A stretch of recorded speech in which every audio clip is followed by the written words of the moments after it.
Today's episode is brought to you by SUMS, SUMS, Synchronistic Unusual Moments. You're here for a reason. Your job is to find out why.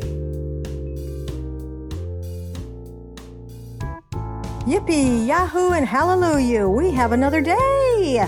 This is Chris Collins, the Reviver. I'm just like you, healing every single day from a terminal prognosis or a difficult situation.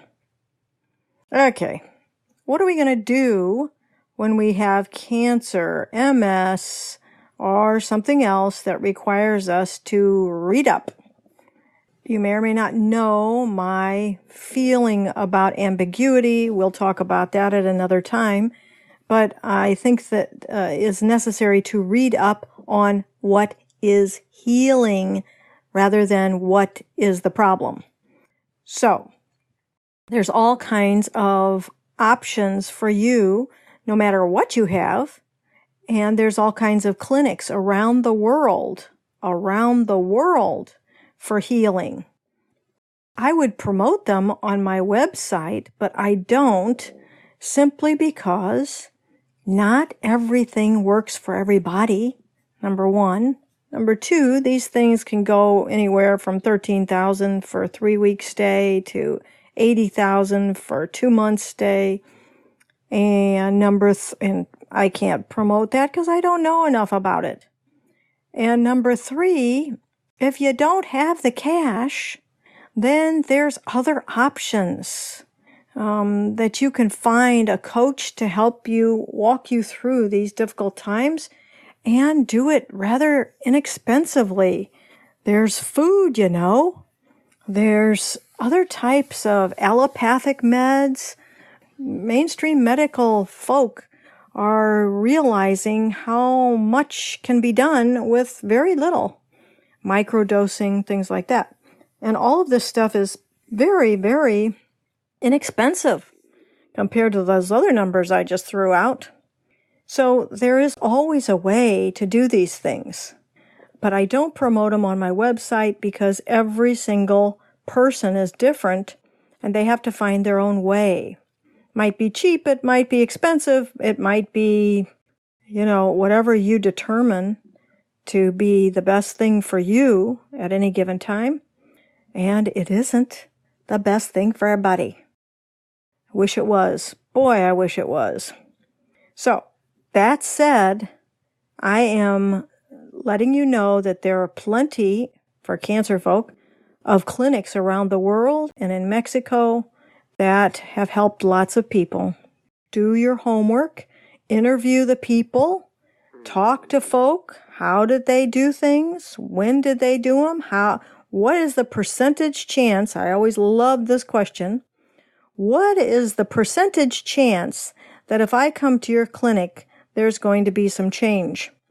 And if they say, well, 100%, of course, we're going to have change. Okay.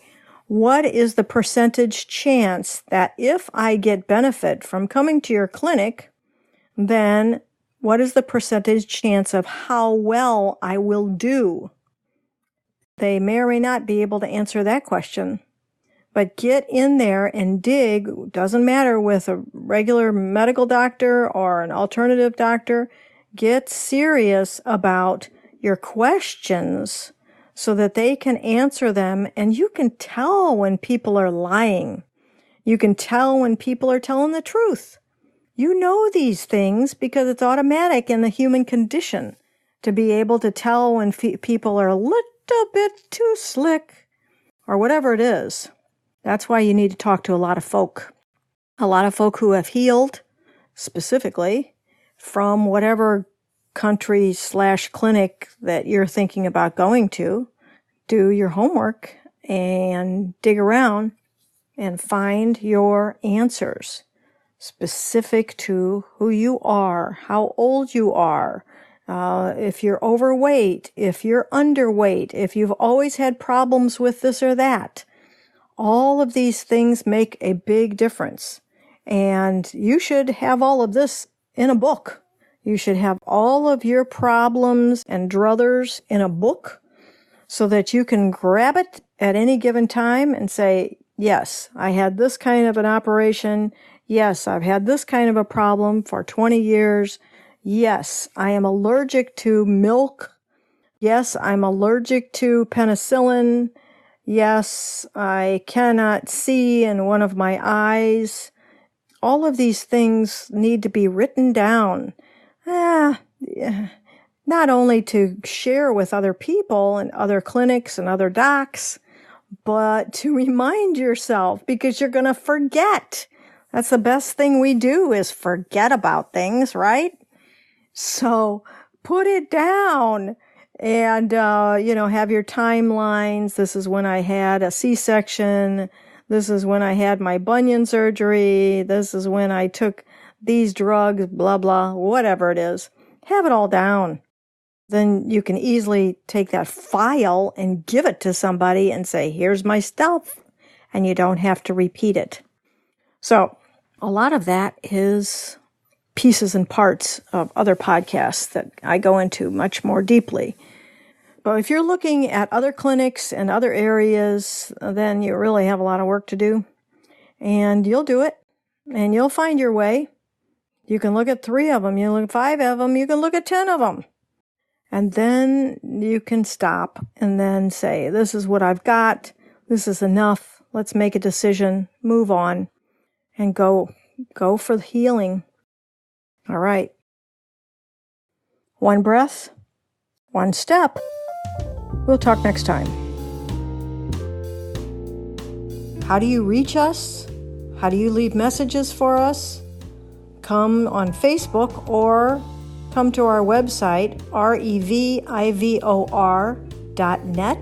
and subscribe for our newsletters, etc., whenever you want. This website is built just for giving information about healing for you.